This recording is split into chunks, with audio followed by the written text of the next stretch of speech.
Hi guys! Welcome back again to my channel at for today's video nga ay may i-share ako sa inyo na top 5 nga na loan apps na up to now ay talagang recommended ko at yung iba dito is bago lang na legit din, hindi 7 days. At nung nag-apply nga ako sa mga loan apps na to ay same day lang din na aprubahan ako at pumasok din agad sa may GCash ko. Kaya kung interesado kayo ay panoorin nyo yung video na to hanggang dulo para malaman nyo nga din kung ano yung mga i-share nyo dito na personal experience nyo, na personal information nyo.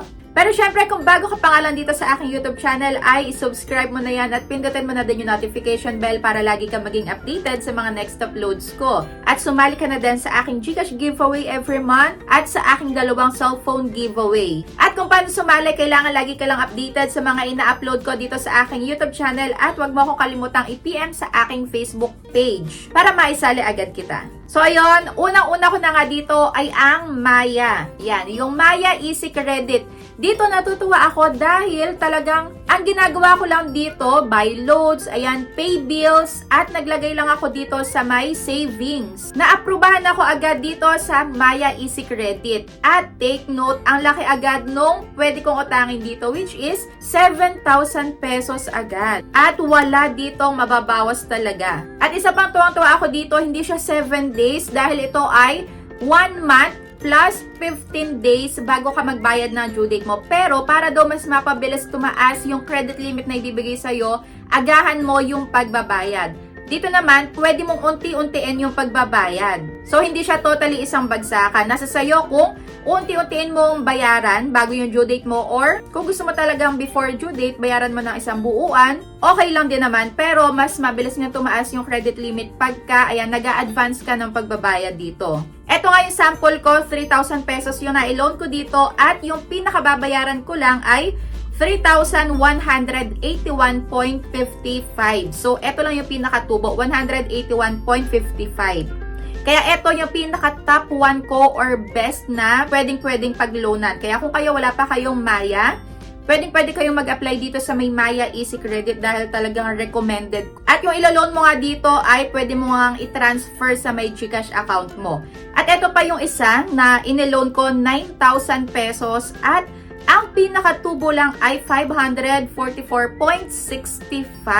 O diba? Tapos 1 month to pay pa. Pwede mong hati-hatiin yung pagbabayad mo. For example, nagkaroon ka ng pera kinabukasan, di mag-awas ka ng 1,000. Tapos, next week, nagkaroon ka ulit, de mag-awas ka. Para sa akin lang, mas mabilis tumaas yung credit limit ko dun sa my way ko na yon. Nag-a-advance ako lagi. So, sino na nga ba yung mga pwede ditong mag-apply? Ayan, 21 to 65 years old. Syempre, Filipino resident at meron kang upgraded Maya account. Yung pwede nga nila ditong ibigay sa'yo na credit limit is 200 pesos up to 30,000 pesos. At yung pangalawa ko na nga ay si Tala. Ayan, pagka dito na i-present nyo lahat at qualified na kayo, same day ay matatanggap nyo nga din yung ilo-loan nyo dito at walang bawas. Kapag sa may Coins PH nyo pinili na mapunta yung ilo-loan nyo nga dito. Pero pagka sa may GCash, meron siyang bawas na nasa 20 pesos pero sobrang liit lang din naman. So ako kasi sa may Coins.ph ko itinatransfer tapos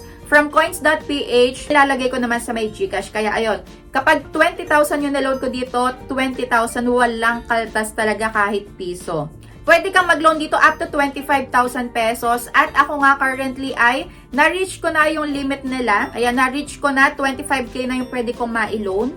At meron nga silang, ayan, upcoming na pwede na daw ma-download yung Tala sa may iOS. So, ayan, antayin natin yan. Pero for now, sa may Play Store pa lang siya pwedeng ma-download. Wala ding hidden fees. Napaka-transparent din itong Tala. At pwede kang mamili kung kailan mo babayaran yung ilo-loan mo. So, dito, wala sila talaga sa yung ibibigay na exact date na sa ganito ka magbayad. Ikaw, nasa sayo talaga, flexible ang terms nila. Nasa sayo kung kailan ka magkapera. Then 61 days, kailangan, ayan, makapamili ka dyan kung 7 days mo lang siya ba kailangan, kung 14 days mo ba siya kailangan, or kung 20 days, bahala kayo. So, kung 7 days lang yon, yung interest ay hanggang 7 days lang. For example naman, hanggang 20 days yung pinili mo, pero on the 7th day ay nagbayad ka na, hanggang 7th day lang yung babayaran mo ng interest. So, ayun, Talagang okay din tong si Tala. Ito nga yung mga IDs na accepted nila. SSS, UMID, Voters, Passport, Driver's License, Postal ID, PhilSys, at National ID. So, dati wala itong PhilSys. Buti na lang nag-add na sila. Yung limit nga pala dito, pagka first time user ka, pwede ka nilang bigyan ng 1,000 up to 3,000 pesos. Maganda yung standing mo. Regular kang nagbabayad sa kanila on or before your due date. So, hindi ka nagpapalit. Yan, mas tataas daw ng mabilis yung credit limit mo nga up to 25,000 pesos. Dito, meron silang one-time na processing fee which is 3.99% at yung service fee dito sa Tala is 0.43% per day. At ang pangatlo ko na nga na mabilis lang ding mag-disburse ay itong si Mabilis Cash. Eto, sobrang bilis nga. Same day, nasa minutes lang to. Natanggap ko na agad yung loan ko dito. Pwede siyang ma-download sa App Store and Google Play. Nasa sa inyo naman din kung magta-try kayo. Pero ako, yung unang credit limit ko dito is mababa lang, 300 pesos. Pero nung nagbayad na ako is nasa 1,000 na din yung pwede kong ma-loan sa kanila. Dito pwede kang makapag-loan na up to 40,000 pesos. Pero kung talagang kailangan mo na nga, mabibigay naman niya agad talaga the same day. At kung repeat borrower ka na, yan, mabilis ding tataas yung iyong credit limit. Pero ayun nga, moody pa din siya up until now. Kailangan huwag kang magbayad ng before due date mo. Kailangan on time ka magbayad kasi baka hindi ka na pa-reloanin sa susunod. Paano naman kung hindi ka dito na-aprobahan? So, pwede ka ulit mag-apply ng loan mo after 30 days. Yun nga lang medyo matagal. Pero okay naman din itong si Mabilis Cash. At next na nga ay itong si Happy Cash. Ayan, bago lang din to at nagawan ko na nga din ng review. Pwede ka makapag-loan dito ng up to 25,000 pesos. At nagawan ko na nga din to ng review. Kung gusto nyo i-try, pwede nyo panoorin yung tutorial ko dito. At kung okay ba to talaga sa inyo, makikita nyo dyan lahat. So dito naman sa may Happy Cash, kapag ka na-late ka ng pagbabayad, maaaring makareceive ka nga dito ng multiple calls and text. Pero wala pa naman akong nakita online na naipost nitong si Maya, si Tala, si Mabilis Cash, at itong si Happy Cash. Dito sa may Happy Cash, pagka nag-loan ka ng 1,100, ang mare-receive mo is 1,080 pesos. At dito, hindi siya 7 days. So, ito ay 14 days naman. At habang tumatagal ka na borrower sa kanila, mas tumatagal na nga yung pagbabayad mo. I mean, humahaba yung loan terms mo. Ayan, nagiging months na siya bago bayaran. Dito naman, pagka nag-loan ka ng 4,000 pesos, ang pinakababayaran mo lang is 4,280. So, bali, 280 lang yung interest. Ayan. Kung okay sa inyo yon, then pwede din kayo mag-try dito sa may Happy Cash. At 14 days ito, hindi siya 7 days. At ang last na nga natin ay itong si FT Lending na bago lang din at approve agad din ako dito on the same day lang. Pwede ka makapag-loan dito ng up to 30,000 pesos. At nagwan ko na nga din to ng review. So, panoorin nyo na lang din dito para sa mas kompleto na detailed about dito sa may FT Lending. Yung mga pwedeng makapag-apply dito ay 18 years old pataas. Syempre, employed or meron kang stable na income. Dito nga, naaprobahan ako ng 300 pesos sa una at yung pinakatubo ay 52 pesos lang. O, diba? Napakaliit.